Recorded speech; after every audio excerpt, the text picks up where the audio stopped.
Hallelujah hallelujah hallelujah hallelujah hallelujah. प्रभु जी हम धन्यवाद करते हैं पिता परमेश्वर, इस उपास प्रार्थना के सुबह में पिता 7वें दिन आपने पहुंचाया। प्रभु हम धन्यवाद करते हैं पिता, इन सारे भाई बहनों को आशीष कर, ब्लेस कर, चंगाई दे प्रभु।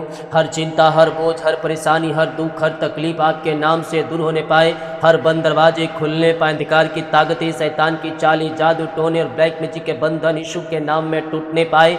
चिंता का दीवार हटने, अंधकार की ताकतें, शैतान की चालें सब तहस नहस होने पाए।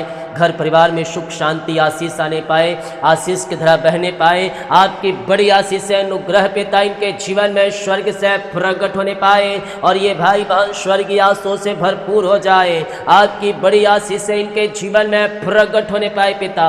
इस उपास प्रार्थना में बीमार चंगे हो जाए, कर्ज के बंधन टूट जाए, निराशाएं बाहर जाए, घर परिवार में सुख और शांति की तरह बहने पाए। आशीषों की बारिश स्वर्ग से होए और ये भाई बहन स्वर्गीय आशीषों से पिता ये भरपूर हो जाए। आमीन। पिता का धन्यवाद करते आज की सुबह के लिए और आज उपास प्रार्थना का 7वां दिन और हम पहले दिन से लेकर आज तक हम आत्मा की शुद्धिकरण के विषय में हम देख रहे हैं और आत्मा की शुद्धिकरण के अंदर 7 विषय पर हमने बात किया, जिसमें आज उसका लास्ट है वचन। वचन हालेलुया। वचन जीवन की रोटी है। जैसा कि मत्ती के उसके 4 अध्याय के उसके 4 वचन में कहता है, मनुष्य केवल रोटी से नहीं परंतु हर एक वचन से जो परमेश्वर के मुंह से निकलता है जीवित रहे। यह वचन उस समय की है जब यीशु जंगलों में होते हुए जा रहा था और शैतान ने उसकी परीक्षा करी और शैतान ने कहा, क्या कहा? जब शैतान ने कहा पत्थर को रोटी बना ले, तब यीशु ने उत्तर दिया, मनुष्य केवल रोटी से नहीं बल्कि उस हर एक वचन से जीवित रह सकता है जो परमेश्वर के मुंह से निकलता है। मनुष्य केवल रोटी से नहीं, यह रोटी शरीर के जीवन का एक प्रतीक है। बिना रोटी मनुष्य जीवित नहीं रह सकता। भोजन शरीर को जीवित रखता है परंतु केवल शरीर का जीवित होना पर्याप्त नहीं। मनुष्य के भीतर आत्मा भी है और आत्मा को भी आहार मिलना चाहिए।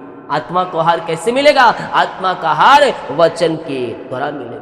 हर एक वचन, परमेश्वर का वचन आत्मा का भोजन है। जैसे शरीर को प्रतिदिन भोजन चाहिए वैसे ही आत्मा को प्रतिदिन वचन चाहिए। जो हम वचन पढ़ते हैं, सुनते हैं, मानते हैं, तभी हम आत्मिक शक्ति में हम आगे बढ़ते हैं।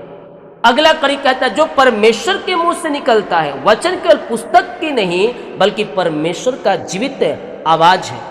यह मार्गदर्शन देता है, आपको सुधारता है, सिखाता है, बल देता है और सही रास्ता आपको देकर आपको आपके मंजिल तक पहुंचाता है। अगली कड़ी जीवित रहेगा। सच्चा जीवन केवल सांस लेना नहीं है। सच्चा जीवन वो है जो परमेश्वर के साथ जुड़े हो। हालेलुया। वह हमें वचन पर निर्भर होना सिखाता है। वचन हमें परीक्षाओं पर विजय होना सिखाता है। जब वचन हमारे अंदर रहेगा तो हम परीक्षाओं में हम विजय हम पाते रहेंगे। हम सही मार्ग पर हम चल पाएंगे और परीक्षा में हम हारेंगे नहीं। कौन सी परीक्षा? शैतान की परीक्षा। परीक्षाओं में हम हारेंगे नहीं बल्कि वचन जो हमारे अंदर रहेगा तो हम उस वचन के द्वारा हम जीवन पाएंगे और हम विजय को पाएंगे।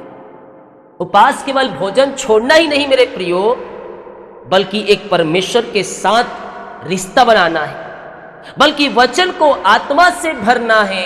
हालेलुया। उपास भोजन छोड़ना नहीं बल्कि आत्मा को वचन से भरना है। जब हम वचन पर निर्भर होते हैं तब हम परीक्षाओं में हम विजय पाते हैं। लिखने वाली परीक्षा के साथ साथ जीवन के क्षेत्र में जो परीक्षाएं आती है कठिन समयों में, उन सब में प्रभु तुम्हें वचन के द्वारा तुम्हें संभालेगा और तुम्हें विजय की ओर ले जाएगा। हालेलुया।